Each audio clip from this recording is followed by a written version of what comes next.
Shalom semuanya, dengan Deborah Batya di sini. Dalam video kali ini saya akan menyampaikan Haftorah yang saya terjemahkan dari tulisan Rebetsin Kanabraka dalam rebetsinKanabraka.blogspot.com.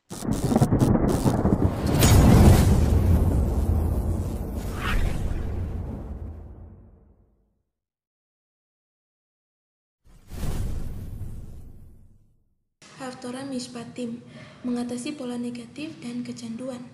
Diambil dari kitab Yeremia pasal 34 ayat 8 sampai 22 dan pasal 33 ayat 25 sampai 26.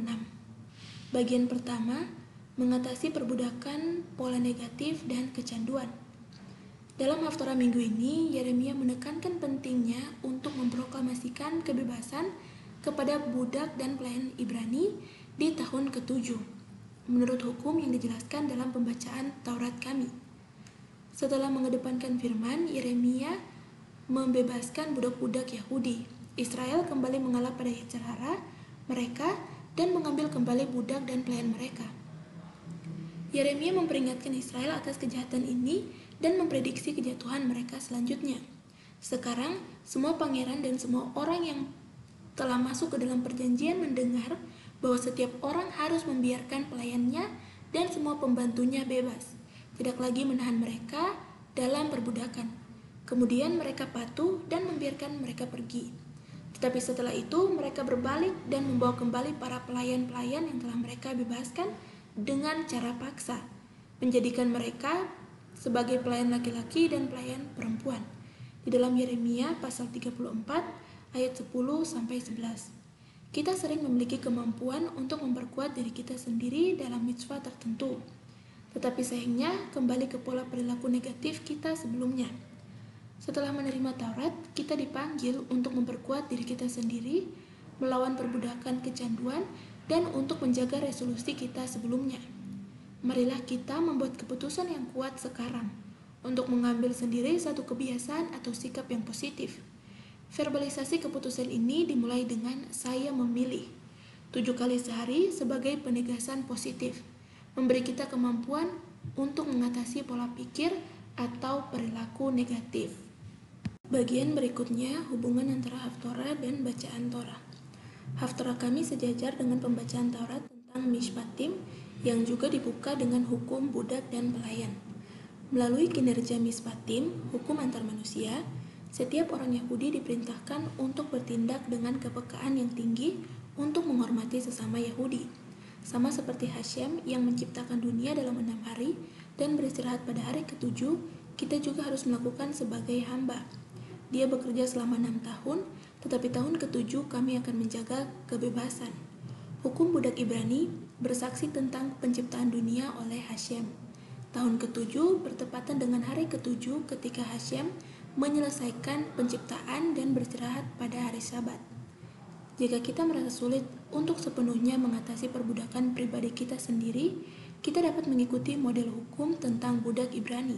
Pada hari ke-7, Hashem memproklamasikan kebebasan kami untuk melayaninya dengan sepenuh hati. Dror Yikra Leven Imbat. Kebebasan akan dia proklamasikan untuk putra dan putri dan melindungimu seperti biji mata. Haftorah minggu ini dibuka dengan kata dror, yang berarti kebebasan. Kata yang datang ke Yeremia dari Hashem setelah Raja Sidkiyahu membuat perjanjian dengan semua orang yang berada di Yerusalem untuk memproklamasikan kemerdekaan kepada mereka. Shefat Emet berkomentar bahwa orang yang terlibat dalam Taurat disebut burung kebebasan.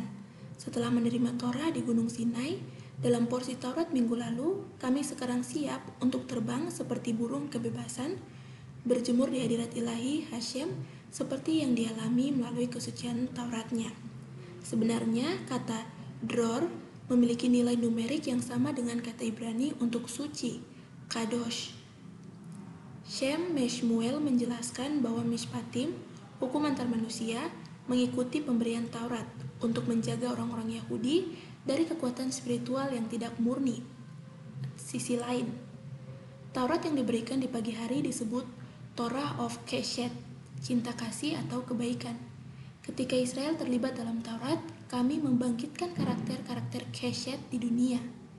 Mishpatim diberikan pada malam hari, waktu Gefurah menahan diri, untuk memberikan kita batasan yang tepat.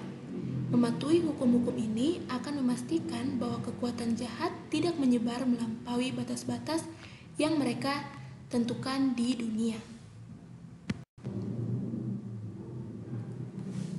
Bagian yang berikutnya menghindari perbudakan sesama penjaga Yahudi melawan kekuatan najis. Sulit untuk memahami mengapa parasyat Mishpatim dimulai dengan hukum budak dan pelayan wanita Ibrani, dan juga mengapa haftoranya menekankan pentingnya menjaga hukum-hukum ini. Seorang Yahudi menjadi budak dengan menjual dirinya sendiri atau dijual oleh pengadilan Yahudi sebagai budak untuk membayar kembali apa yang telah dicurinya. Menurut Shem Meshmuel, situasi ini sangat jarang terjadi jika pernah. Oleh karena itu, kami berharap bahwa bagian Taurat yang berhubungan dengan hukum antar manusia akan dimulai dengan hukum yang lebih umum dipraktikkan. Alasan mengapa Taurat menekankan batas seberapa besar seseorang Yahudi dapat memperbudak sesamanya adalah karena menjaga batas ini. Kita menjaga dari kekuatan yang tidak murni dan memastikan bahwa mereka tidak melampaui batas mereka. Ini menjelaskan ayat dari Haftorah kita. Kamu tidak mendengarkan aku untuk memproklamasikan kebebasan, setiap orang kepada saudaranya dan setiap orang kepada sesamanya. Lihatlah, aku memproklamirkan kebebasan kepadamu, kata Hashem, pada pedang, pada sampar, dan pada kelaparan. Di dalam kitab Yeremia pasal 34 ayat 17. Ketika Israel mengambil kembali budak Ibrani mereka setelah 6 tahun, alih-alih memproklamirkan kebebasan untuk mereka melebihi batas hukum. Dengan demikian, memberdayakan kekuatan jahat untuk juga melebihi batas mereka. Oleh karena itu, Haftorah menyatakan, saya menyatakan kebebasan dengan pedang daripada saya membawa, karena Hashem tidak pernah membawa sesuatu yang negatif kepada kita. Kurangnya pengendalian diri kita sendiri untuk tidak mengeksploitasi orang lain yang memberdayakan kekuatan negatif untuk bebas menundukkan kita. Amit-amit. Bagian terakhir, penghilang noda untuk jiwa.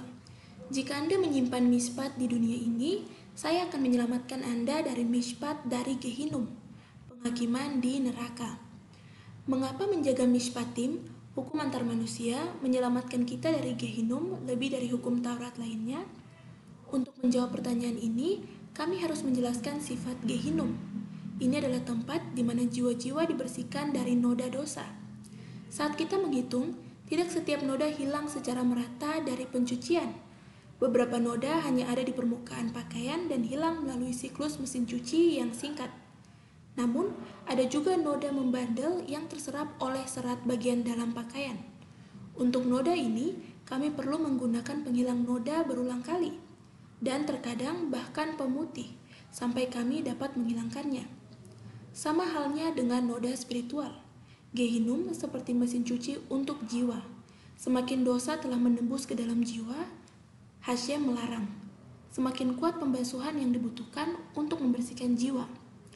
Ini adalah penghakiman Mishpat Gehinum, karena jiwa-jiwa Israel terjadi pada dasarnya murni, dan dosa hanya terjadi secara kebetulan dan lahiriah. Dengan menjaga batas-batas Mishpatim, dan tidak memperbudak atau mengambil keuntungan dari orang lain, maka ukuran untuk ukuran. Kekuatan jahat tidak akan pernah diizinkan mengikuti untuk memperbudak kita dengan melampaui batas mereka ke dalam esensi jiwa kita. Terima kasih sudah mendengarkan. Apabila konten ini memberkati Anda, jangan lupa like, komen, dan subscribe. Shalom.